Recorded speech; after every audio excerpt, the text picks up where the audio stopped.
Pierre est un passionné de petits centimètres carrés de papier cannelé, mais il ne l'a pas toujours été. Pierre va nous expliquer pourquoi. Pierre est dans le tram. Bienvenue.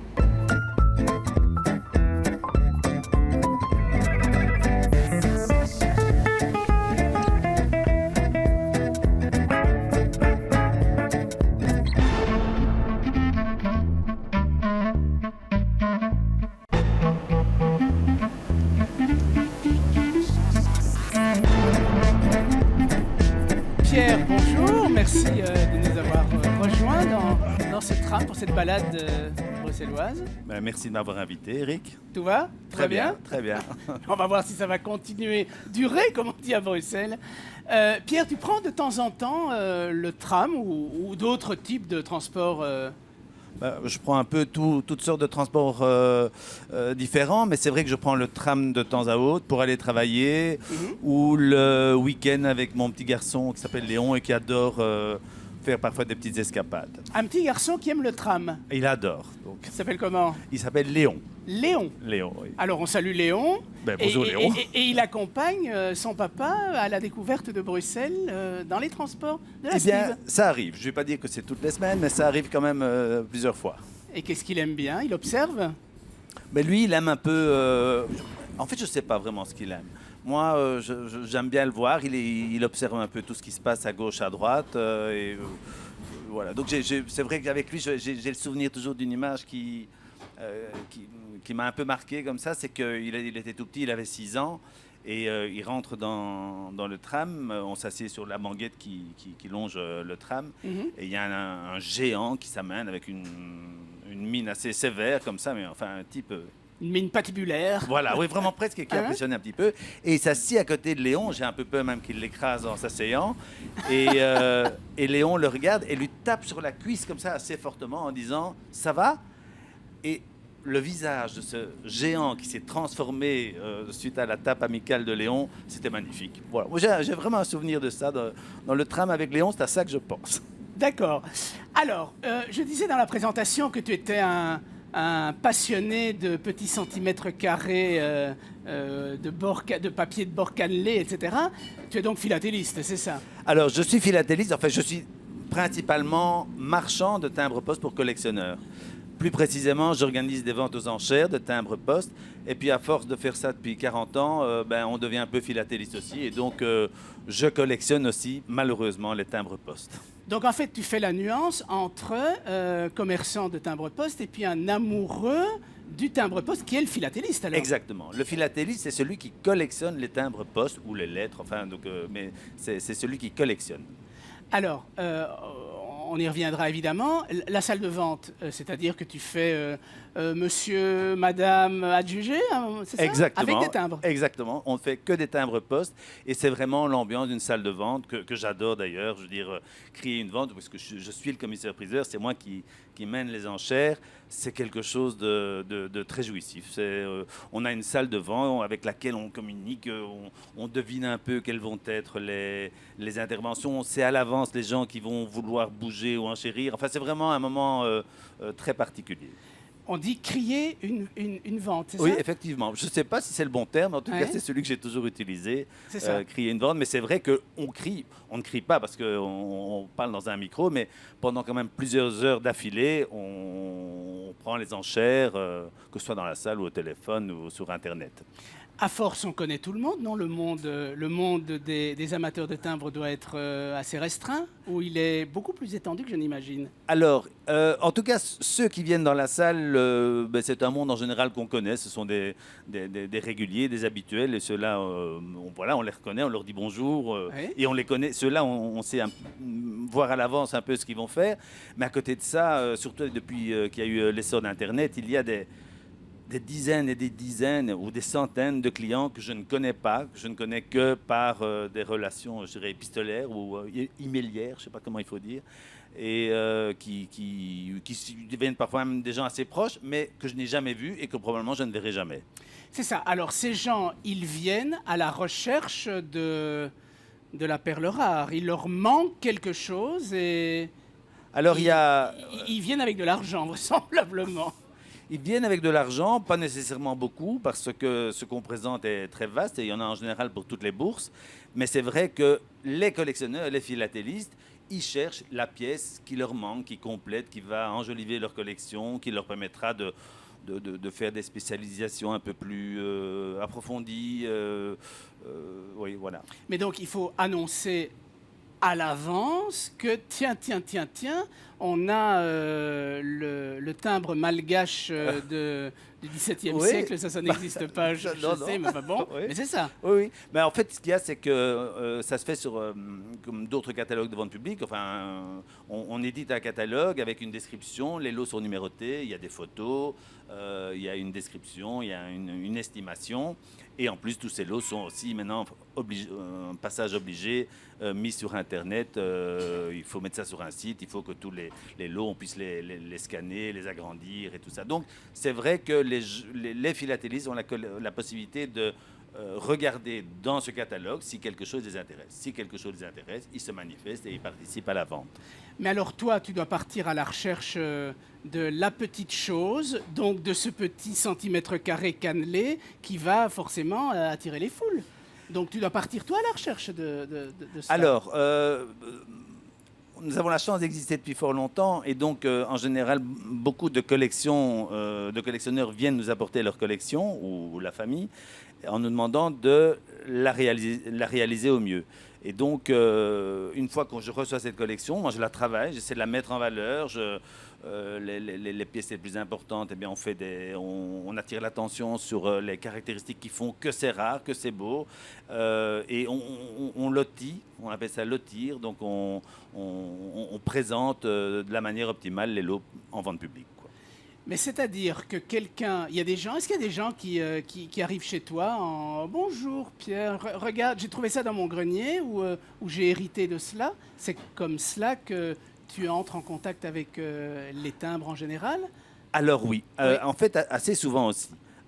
Et donc c'est un moment moi que j'aime beaucoup. J'aime être au magasin et attendre, pas attendre, mais que des gens ouvrent la porte. Attendre le client. Oui, non, c'est pas vraiment attendre le client, mais en tout cas attendre que quelque chose se passe avec ce client qui rentre. Oui. Et c'est vrai que bon, c'est comme partout. Il y a des gens sympas, il y a des gens pas sympas, il y a des gens adorables avec qui on n'a pas envie de passer Oui. une heure et d'autres avec lesquels on voudrait que ce soit fini après 30 secondes. Et voilà, ça c'est la vie. Donc, mais c'est vrai que on doit faire face à quand même beaucoup de déceptions. C'est-à-dire que tout le monde, beaucoup de personnes ont dans leur grenier ou un grand-parent ou un oncle ou un tante ou une tante qui avait collectionné les timbres.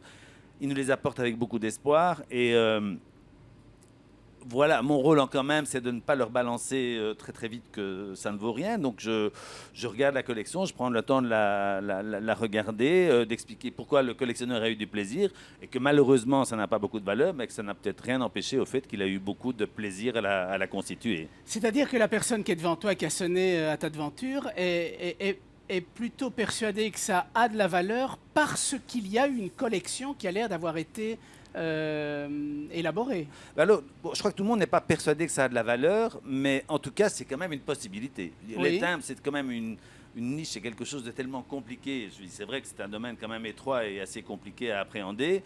Donc, je pense que tout un chacun qui pousse la porte avec une collection de timbres a un petit espoir quand même que ça vaille quelque chose, quoi.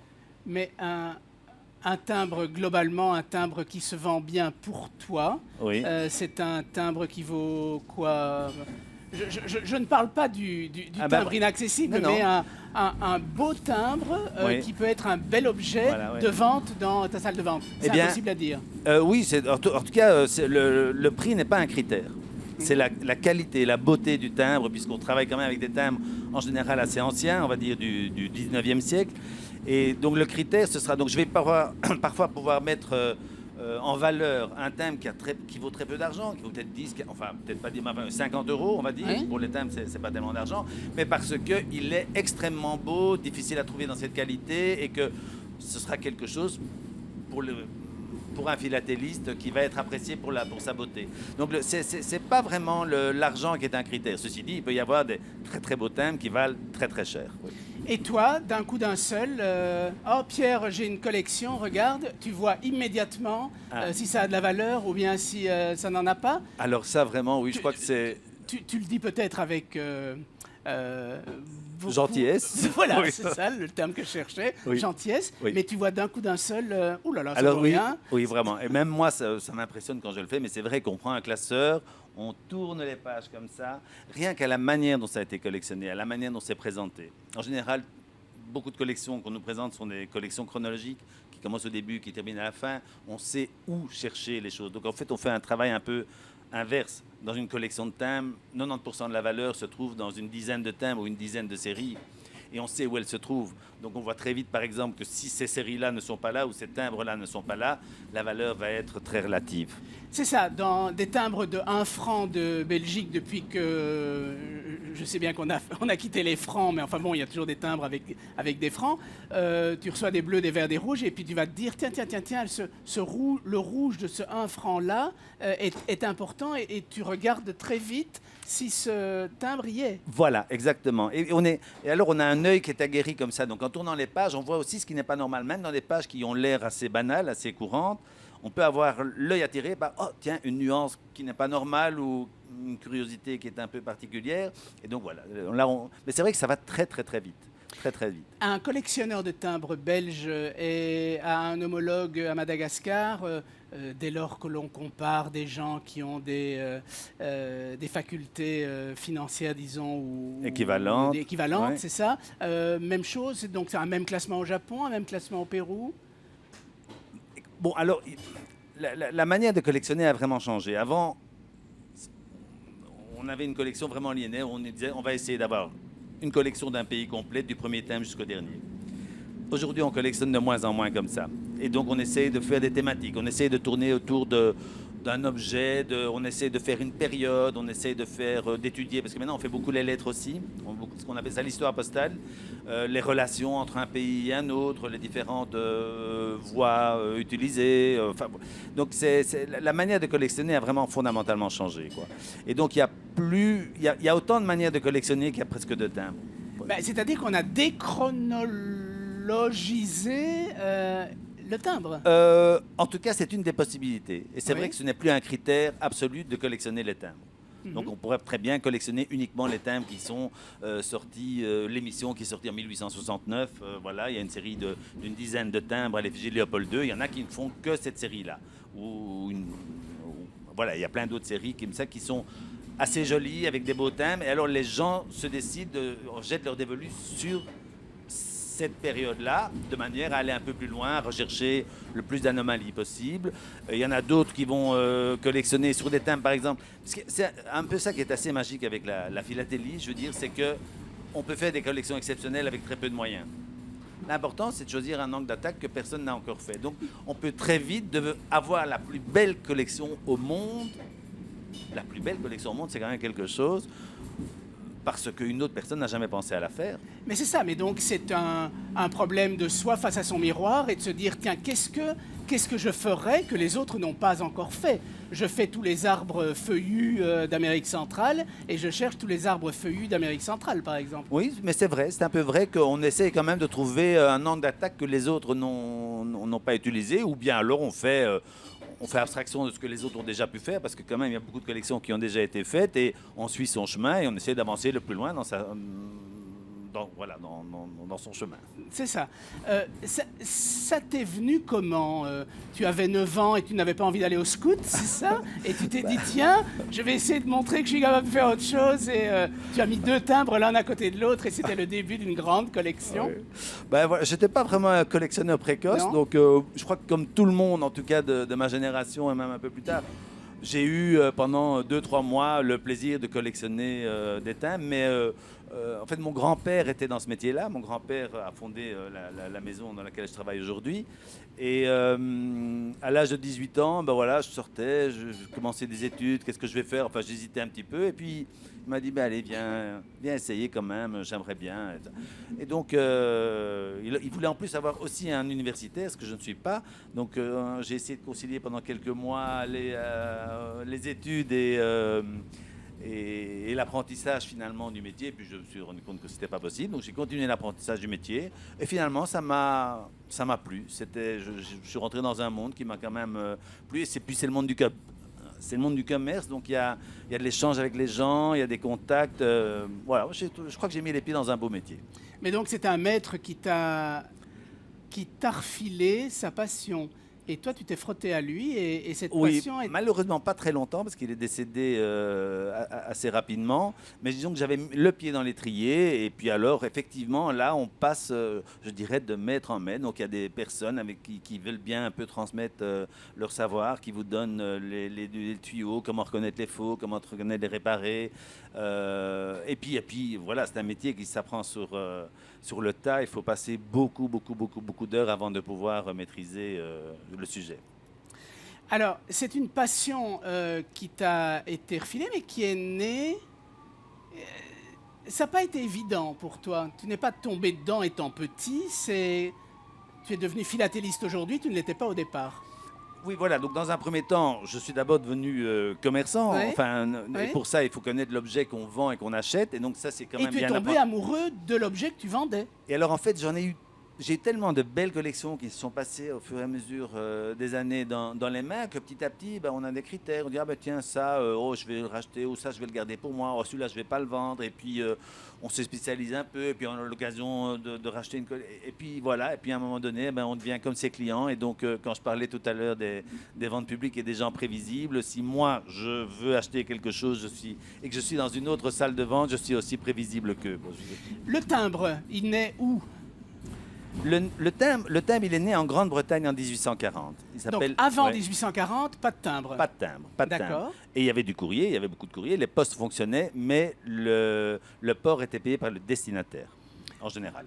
C'est ça. Donc si on voulait vraiment ennuyer quelqu'un, on lui écrivait beaucoup et il devait payer pour recevoir la lettre. Il y a une légende un peu, mais je m'en souviens plus très bien, et que c'est un monsieur Hill en Angleterre qui justement, fâché de voir qu'il y avait beaucoup de lettres qui revenaient impayées, a voulu éviter ce problème et a décidé que dorénavant on les paierait au départ en apposant une petite vignette sur la lettre. Et cette vignette, c'est le fameux timbre... Le One Penny Black. Le One Penny Black, c'est le premier timbre du monde. C'est le premier timbre du monde en 1840. Alors, est-ce qu'aujourd'hui la philatélie, elle s'occupe plus du timbre que du contenu finalement de la lettre? Ou est-ce qu'on s'intéresse aussi au support, à l'enveloppe, à la lettre qui est dans l'enveloppe? Eh bien, en fait, tout ça en même temps. Donc, Tout ça en même temps. Oui, il y a vraiment donc, les amoureux inconditionnels du timbre qui étudient le timbre, qui sont vraiment centrés sur le timbre-poste. Énormément de personnes qui sont intéressées par l'histoire postale, donc les timbres sur les documents. Et puis alors, je dirais, c'est pas un dégât collatéral, mais c'est vrai qu'à un moment ou l'autre, on tombe sur des contenus intéressants, des contenus qui intriguent, des textes qui peuvent même parfois être historiques. Et voilà. Mais ça, c'est presque une conséquence de la collection d'histoire postale où parfois on trouve le texte encore dans l'enveloppe, quoi. Tu as des exemples comme ça de documents auxquels tu as pu être confronté? Mais oui, en fait, j'ai eu la chance, il y a déjà pas mal d'années, d'acheter une archive, et c'était l'archive d'un monsieur Barrault. Et monsieur Barrault était l'ambassadeur de France, donc de Napoléon, auprès de Léopold Ier. Et monsieur Barrault était vraiment devenu un intime de Léopold Ier. Léopold Ier le tenait en grande estime et correspondait beaucoup avec ce monsieur Barrault. Et à un moment, ce monsieur Barrault a dû partir, changer d'affectation, et il est parti pour l'Espagne. Et dans ce lot de lettres, il y avait une minute. Donc ce n'était pas la vraie lettre, mais il y avait quand même donc, le projet de lettre, un projet de lettre qu'il voulait, que Léopold Ier voulait adresser à la reine d'Espagne, dans lequel il lui demandait si elle ne pouvait pas lui céder quelques-unes des îles des Philippines, de colonies espagnoles. Et il demandait... Léopold Ier donc aurait pu avoir comme colonie des îles aux Philippines. En tout cas, il en a fait la demande, et il demandait à M. Barrault de lire la lettre pour savoir s'il pensait il serait bien de l'envoyer comme ça. Alors, l'histoire, je ne sais pas s'il a envoyé la lettre, mais en tout cas, il a demandé, c'était un projet. Et donc, oui, on dit toujours Léopold II, les colonies, tout ça, mais Léopold Ier était visiblement déjà très fort concerné par la chose et intéressé par il savait que notre pays était petit et qu'il fallait s'ouvrir des portes. Donc, il était quand même très Et précurseur. donc, ce document existe, est estampillé. On ne sait pas si c'est parti. C'était quoi, une minute donc Oui, donc un c'était une brouillon. minute. C'était C'était vraiment. une minute. Oui, oui, oui. Donc là, j'ai pas eu l'original en main, D'accord. mais parce que la personne avait préféré. C'est la seule chose que j'ai pas pu garder. Mais enfin, j'avais la copie, ce qui était déjà très bien pour le contenu historique. Euh, L'histoire du timbre qui naît en Angleterre se développe en gros en parallèle en Belgique. Alors, en parallèle, avec quelques années de décalage, donc dans la plupart des pays d'Europe occidentale, les premiers timbres arrivent en 1849, 1850, 51, 52. 1849 en tout cas pour la Belgique. Mhm. Et là, donc, deux timbres à l'effigie de Léopold Ier qu'on appelle les épaulettes parce que sont des timbres où on voit ces petites épaulettes, un 10 centimes et un 20 centimes. Ouais. On met le timbre aujourd'hui dans le coin supérieur droit de l'enveloppe. C'est-elle déjà comme ça à l'époque? Alors là, on était moins strict. Vous pouvez les retrouver quand même en haut à droite, en haut à gauche, même souvent en haut à gauche d'ailleurs, Oui. ou en bas à gauche. Et quel que soit l'endroit, le courrier arrivait très très vite à destination parce que dimanche y compris, vous pouviez être sûr que le lendemain, vous aviez votre courrier. Ah oui, d'accord, dimanche compris. Oui. C'est bon à savoir. C'était en 49. 49. Alors, est-ce qu'il y a des grâles comme ça, c'est-à-dire des timbres que l'on recherche absolument parce qu'il s'est passé quelque chose, parce qu'il y a eu un incident, parce qu'il n'y en a pas eu beaucoup, je ne sais pas. Est-ce qu'il y a en Belgique, par exemple, un timbre que tout le monde cherche? Oui. Là, quand on me pose cette question-là, oui, je pense tout de suite, la Belgique, il y a vraiment un Graal, et ça s'appelle le centre renversé de Termonde. Voilà, ça c'est le timbre, je pense, que tout le monde rêve d'avoir dans sa collection. Le centre? Le centre renversé de Termonde. Qu'est-ce que c'est que ça? C'est un timbre de 65 centimes, donc c'était le prix d'une lettre qu'on envoyait par express, qui a été mis en 1920. Et ce timbre a été mis en deux parties. Il y avait le cadre qui était rouge et le centre avec l'hôtel de ville de Termonde qui était en noir. Et donc ce timbre est excessivement courant. Il en existe enfin, on en a en tout cas émis une dizaine de millions sans doute, enfin une très grosse quantité. Et c'était des petits feuillets de 25 pour la plupart. Et il y a un de ces feuillets de 25 qui a été débité à Gand et il y a eu une erreur d'impression où le centre a été imprimé à l'envers. Et donc, le postier de Gand a commencé à les débiter et s'est rendu compte, quand il n'en restait plus que 5, 6 ou 7, de son erreur. Et donc, ces derniers exemplaires ont été achetés par des négociants déjà à l'époque. Et aujourd'hui, on en a retrouvé 15 neufs, 2 oblitérés. Un oblitéré a été perdu. Donc, voilà, sur ces 25 timbres qui ont été émis, on en a retrouvé 17. Donc l'intérêt, c'est qu'il y a eu une erreur. Oui. Donc on recherche l'erreur. Oui. On a trace de 17, 16, 17, c'est ça? Oui, c'est ça, voilà. Oui, voilà. oui. Et il y en a 8 qui sont dans la nature et on ne sait pas où. Oui, voilà. En fait, c'est vrai. On ne sait pas du tout. Donc, bon, je peux que conseiller aux gens qui ont des archives de grands-parents, d'arrière-grands-parents qui datent des années 1920, d'aller regarder tous les timbres rouges et noirs. En provenance de Gand, parce que Oui. normalement, ils ont été envoyés de Gand. Et il n'est pas impossible d'avoir un centre renversé sur lettres. Et alors là c'est pas le Graal de la Belgique, ça deviendrait le Graal Du monde. du monde, oui, vraiment. Alors, Ah oui. mais soyons bien mercantiles. Quelqu'un retrouve ça au fond de sa poche, te l'apporte. Sur lettres Sur une lettre. Sur oui. une lettre. Oui. Ah, c'est plus important sur une Oui, lettre. oui, oui. Ça vaut quoi? Écoutez, c'est vraiment impossible. C'est mais impossible à il y aurait dire. beaucoup d'amateurs et on parle de plusieurs centaines de milliers d'euros en tout cas. Plusieurs centaines de Oui, milliers oui, d'euros oui, oui. pour 1 centimètre, Sur- 1 centimètre. Bien. Oui, oui. Du reste, on dit du timbre-poste que c'est l'objet le plus rare en regard de son poids. L'objet le plus rare en regard de son poids. C'est Il joli. n'y a pas un objet qui vaut autant d'argent pour les timbres de valeur, qui vaut autant d'argent que le timbre-poste par rapport à son poids.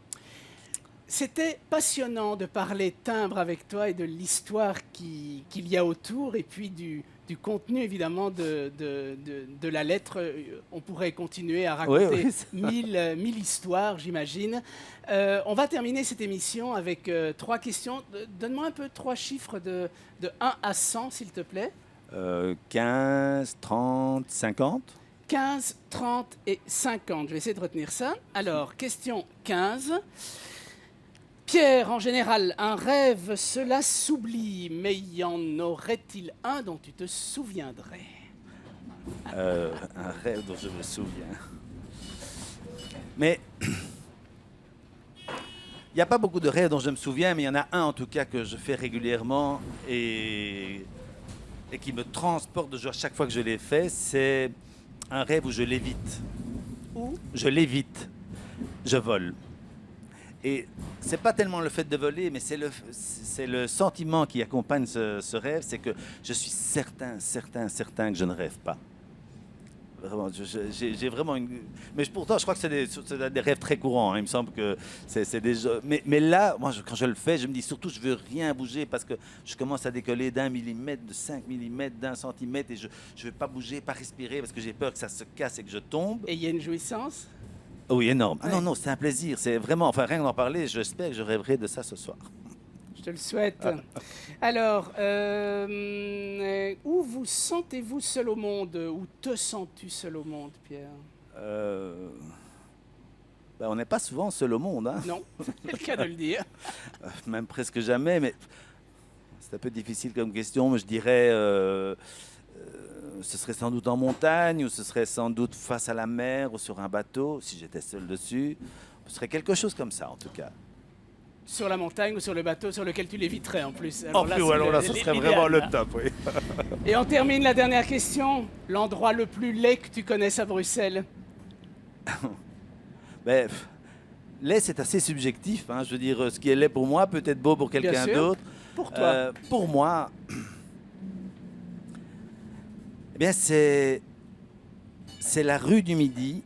La rue Le du Midi. matin, c'est là où je travaille en plus, mais c'est la rue du Midi, le samedi matin, quand j'y arrive, quand je vais travailler assez tôt. Avant que les éboueurs ne passent, c'est Oui, ça? Voilà. exactement. Là, ça c'est vraiment, là, je suis consterné. Pierre, j'ai été ravi de faire cette émission avec toi. J'ai adoré ces petites anecdotes autour du timbre, Bon, né tout- donc au 19e siècle en Angleterre. Merci Pierre d'avoir fait ce bout de chemin. Merci Eric de Et m'avoir puis nous invité. allons nous retrouver prochainement dans ce tram pour faire de nouvelles rencontres et vivre de nouvelles aventures. D'ici là, portez-vous bien, faites des bêtises, mais assumez-les. À ciao.